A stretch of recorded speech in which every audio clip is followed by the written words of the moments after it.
You're 2,000 miles from home. Your child has a fever. One ox is dead. The river in front of you is rising by the minute, and turning back isn't an option. This wasn't a nightmare. This was the Oregon Trail. In the early 1800s, America felt like a nation pressed against its own edges. Farms in the east were crowded, soil was worn thin, and opportunity felt like something always just out of reach. Then, word began to spread of a vast, open country beyond the horizon, Oregon, a land of fertile valleys, endless timber, and free land for those willing to claim it. It sounded almost unreal, a promise written in whispers and wagon conversations. Newspapers called it manifest destiny, the belief that Americans were meant to stretch across the continent. Land agents and travelers told stories that grew larger with every telling, each one painting Oregon as a kind of untouched Eden waiting to be taken. For families struggling to survive, the idea was irresistible. They sold farms, packed wagons, and gathered at Independence, Missouri, the edge of the known world. Behind them was everything they had ever known. Ahead was a blank map and a single question that no one could answer with certainty. What if the promise was real? By the time families reached Independence, Missouri, the dream of Oregon turned into a brutal math problem. Everything they owned had to fit into a single covered wagon. Space was so limited that even sentimental items were often left behind, traded for something more practical like flour, tools, or spare wagon parts. A typical wagon was heavy, wooden, and slow, pulled not by horses but by oxen, chosen for their strength and endurance rather than speed. The journey ahead would take months, sometimes more than a year, across terrain that no wagon was truly designed to survive. Families studied supply lists like survival codes, hardtack, coffee, salted meat, bullets, iron tools, rope, medicine, and spare wheels if they could afford them. Every pound mattered. Too much weight could break an axle. Too little food could end everything. At the edge of town, wagon trains formed like moving cities, preparing to vanish into the wilderness. Strangers became temporary families. No one knew who would make it to Oregon, but everyone knew one truth. Once they rolled out, there was no turning back. Once the wagon trains left Independence, the world slowly widened into something almost unreal.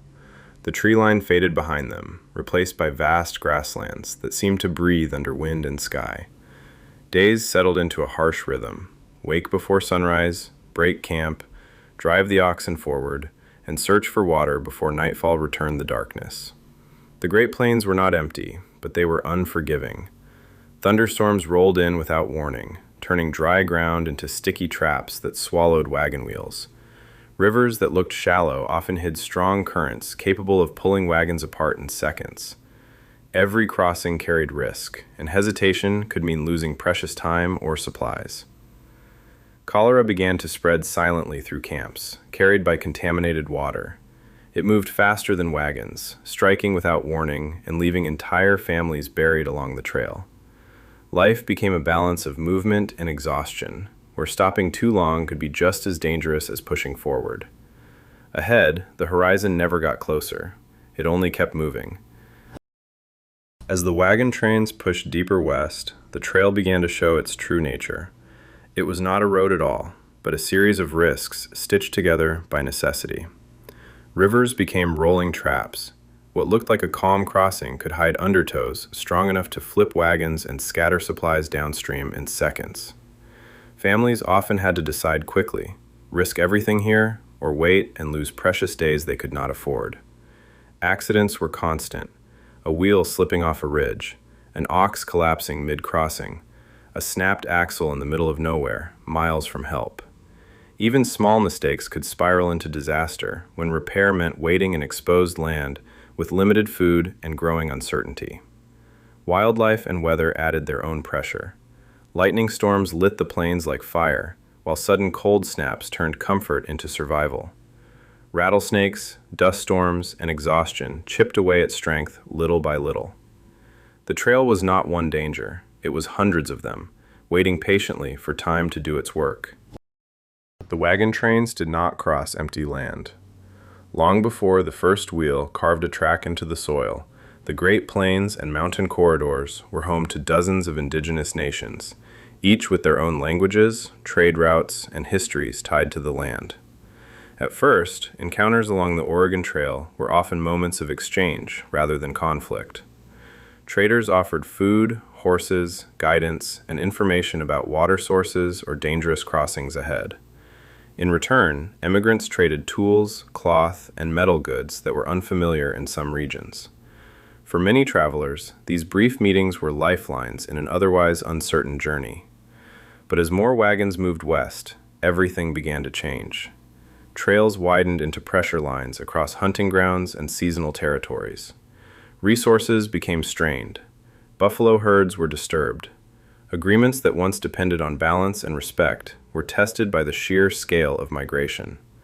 What began as scattered crossings of paths slowly became a collision of worlds, each moving with different expectations about the land beneath their feet. After months of dust, exhaustion, and uncertainty, the landscape finally began to change.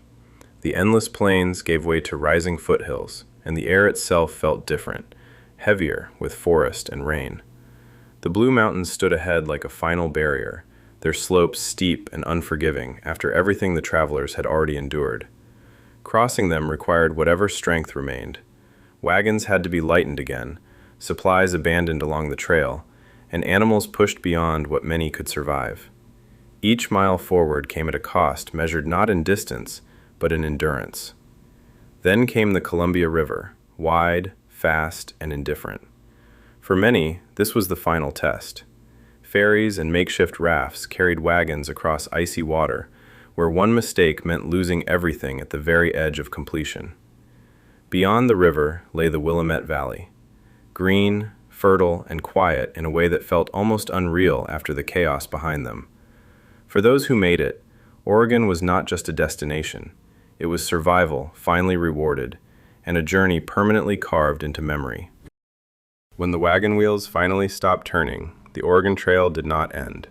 It simply changed shape in the American imagination. Between the 1840s and 1860s, hundreds of thousands of immigrants made the journey west, and not all of them arrived.